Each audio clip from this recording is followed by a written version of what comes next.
So if you read the whole gospel narrative, and I don't know that I will when I preside that day. I don't know that your pastor will when he presides that day.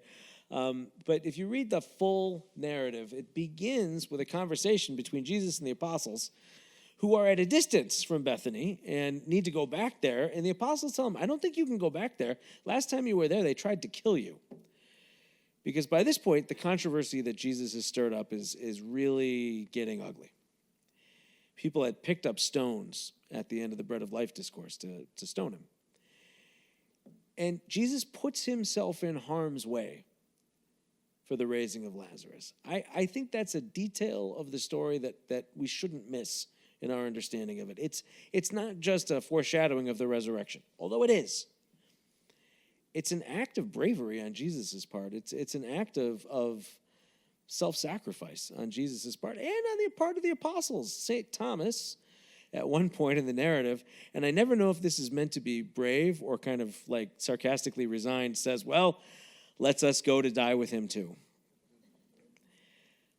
My initial thought was that it was sarcastic, but that's because I was a sarcastic child. Now that I'm getting older, I hear in Thomas's words a certain level of like he's realizing now what his original yes meant, and he's willing to go along with it even then.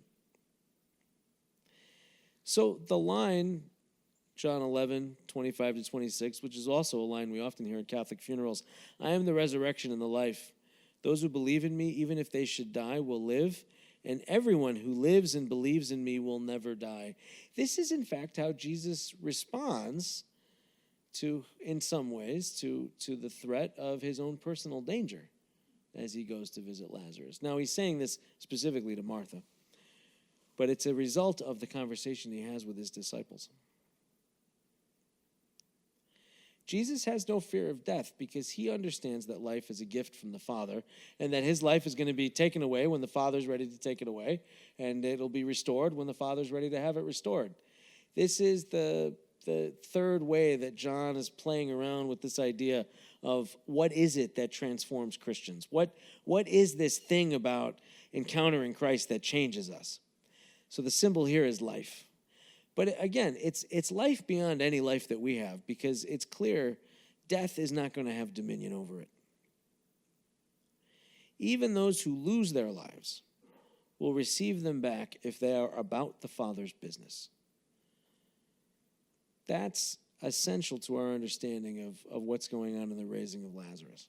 It's this act of courage on Jesus' part. It's a great miracle as well. It's a profound story. It's one of the more gripping stories of the entire New Testament.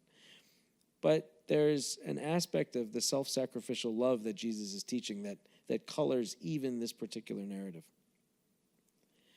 So the encounter then is this great line, Lazarus, come out. John, I think, wants us to imagine the effect on our lives if we let Jesus say that to us. Because the transformation is untie him and let him go.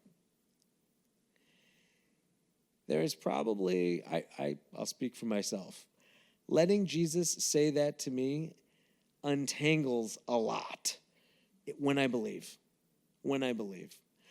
I mean, I assent every day, but some days I believe much more strongly than others.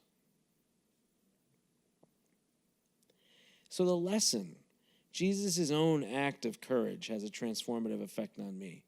And as I go forward, as somebody who bears his mission, we're called to the same acts of courage that have transformative effects on the people around us.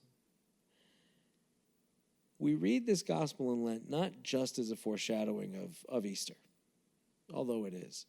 We read this gospel in Lent because during Lent we focus on the kind of asceticism, the kind of self-transformation, grace-led transformation that makes us more like Christ. And this is essential to it.